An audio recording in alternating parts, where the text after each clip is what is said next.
Hi, I'm Marcel. I'm living in Russia. This is an episode of The Trajectory.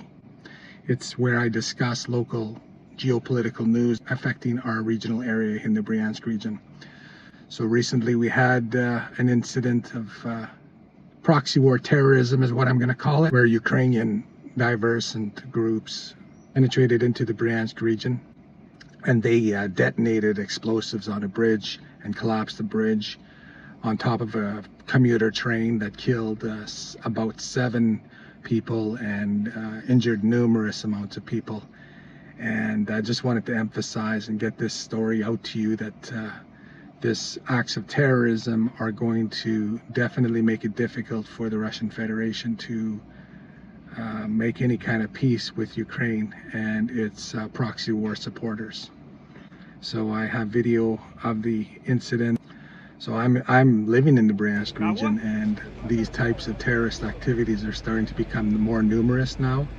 It's clear to me that this is outrageous acts of terrorism supported by Western intelligence in the area, and it's very clear to me that the West is not interested in creating a foundation of peace and security so that these two nations can coexist together. So as my episode indicates, we are on a negative trajectory, and I definitely see with the additional acts of drone warfare going on across Russia that we're going to be seeing much more escalation, and then don't see how this will help Ukraine in any way, and especially the people of Ukraine.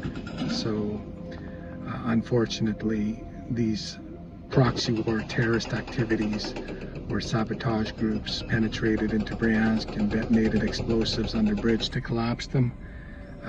While these are horrible incidences, they're going to be temporary setbacks to which I would imagine the response is going to be devastating for the Ukrainian state. It very seems to me that the weakness that is being perceived on the front lines is being amplified in the terrorist activities that Ukraine is conducting across Russia. So I'm taken aback at how Western governments in recent years have begun to use terrorism as a form of trying to achieve their geopolitical motives. And you know, it's not only here in Bryansk we see these activities, we see them across the world in places like Syria, in places like Iraq, places like Russia, places like even Africa. So as the Western political elite lose control of their governance and their democracies are being overthrown by their mad colonial type expansionism of NATO, you know, it's just abhorrent to me that they're using terrorism as a form of warfare to achieve their political goals.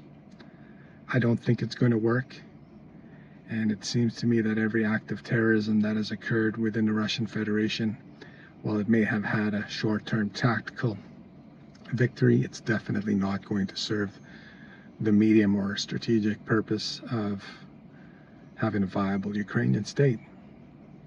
So I'm Marcel, an insider in the Bryansk region, reporting on this train derailment that killed numerous amounts of people.